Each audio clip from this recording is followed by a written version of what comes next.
Hi, this is Chris Palmero, the endocrinologist from Moonlighting Solutions. Today, we're going to discuss the ever-exciting topic, NPI. The NPI is a unique identifier that follows you throughout your career. It's associated with just you, and it does not expire. It is therefore your responsibility to, as you progress in your practice or your career, to keep it updated. It's associated with practice addresses, your personal address, taxonomy codes, which is a unique code associated with your specialty, as well as state licenses. So the two most common reasons we see providers having to update this information is if they obtain a new license or if they graduate into a new specialty. For instance, you would do this once when you graduated from internal medicine, and then another time when you graduated from your subspecialty fellowship if you chose to subspecialize. So we're noticing that healthcare systems are increasingly asking during the credentialing process that physicians and APPs have the information that is associated with their NPI updated and accurate.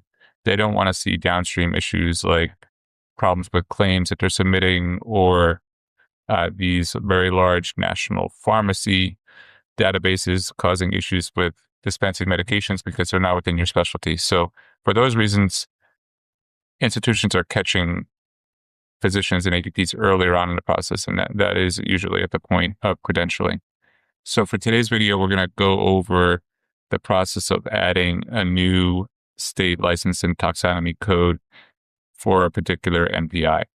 So we're going to head over to the website, which is nppes.cms.hss.gov. You're going to log in using your NPI login information. I will alert you here that if you've forgotten your password, this will have frozen you out of the system. You'll have to reset it. The other thing that you might run into here is that they've added a multi-factor authentication step. And if you haven't been in the system in a while, which most of us probably haven't, it's going to trigger you to do that step as well. So let me log in quick here. And you'll see it is asking me to verify using my text number. And a quick fast forward, I'm in. You're going to be at the NPPES main page, and that's the page you're going to navigate from. Here today, we're going to be adding a taxonomy code. So we're going to be managing NPIs. And you're going to see your NPI number and just click on the blue manage button next to it. And you're going to be on your NPI status page. From here, we can do several things, but for today's lesson, we're going to be editing our status. Now, this is the main page you're going to navigate from here. On the left are all the different subtopics that you can address. There's a little bit of a lag in here because I was actually in this website earlier and I recently updated some other information. When you're up to date, there'll be a green check mark next to the topic. Anything in red, you'll have to address before you complete the process. So for today, we're going to be updating a state license. So we'll be heading over to taxonomy. Clicking there. And you can see here, I already have several state licenses, Virginia, New Jersey, New York. We'll be adding another one here. So here you have to search for your taxonomy code. For me, this is going to be endocrinology. It might be internal medicine. Maybe it's urology. And the great part is this is a fairly useless code for us providers. But for the sake of this website, they've actually put in a pretty good search bar. So you don't need to remember the code. There's another website you can look up taxonomy codes, but I think that's pretty irrelevant because you can get it right here. You'll have to have your license number on hand. So let me grab mine quickly.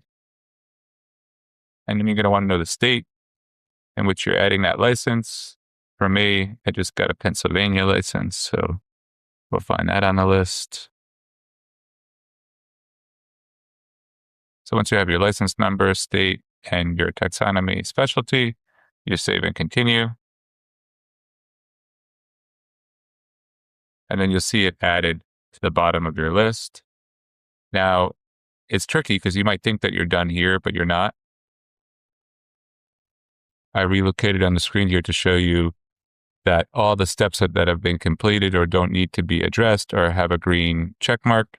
And you'll notice here that submission certification is still in red.